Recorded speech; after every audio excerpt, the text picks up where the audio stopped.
برا چاہنے والے کو بتا دو عزتیں رب دیتا ہے۔ منزل سے آگے بڑھ کر منزل تلاش کر، مل جائے تجھ کو دریا تو سمندر تلاش کر۔ ہر شیشہ ٹوٹ جاتا ہے پتھر کی چوٹ سے، پتھر ہی ٹوٹ جائے وہ شیشہ تلاش کر۔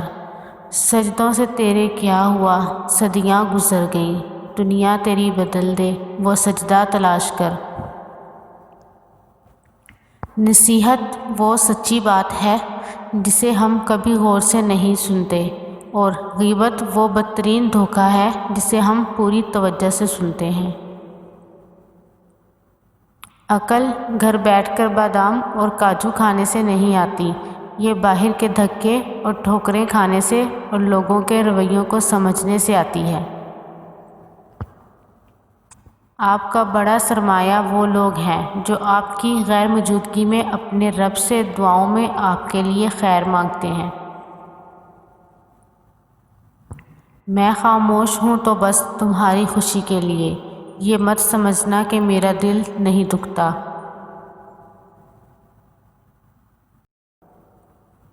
اس نے دل کا حال بتانا چھوڑ دیا، ہم نے بھی گہرائی میں جانا چھوڑ دیا۔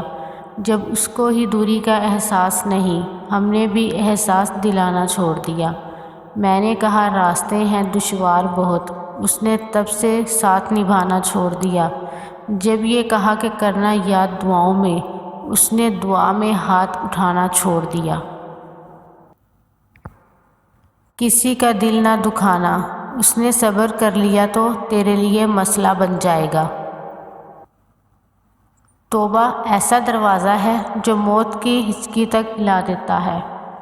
دعا ایسا عمل ہے جو تقدیر کو مات دے سکتی ہے۔ ضمیر ایسا ساتھی ہے جو ہمیشہ حق کی راہ دکھاتا ہے۔ ہمیشہ خوش رہنے کا مطلب یہ نہیں کہ سب ٹھیک ہے، اس کا مطلب یہ ہے کہ آپ نے فیصلہ کر لیا کہ اپنے رب کے سوا اپنے دکھ کسی کو نہیں دکھانے۔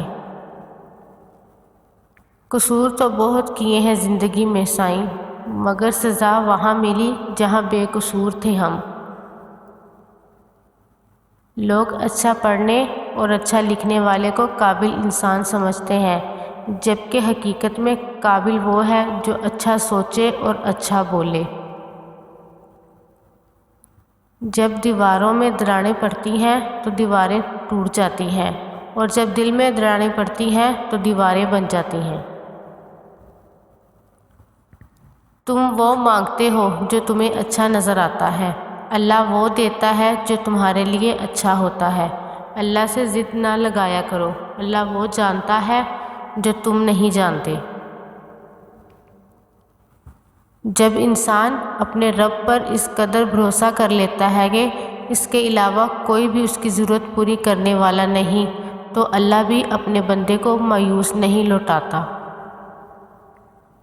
جہاں آپ کے لفظوں کی قدر نہ ہو، وہاں آپ کا ہونا بھی بے مطلب ہے۔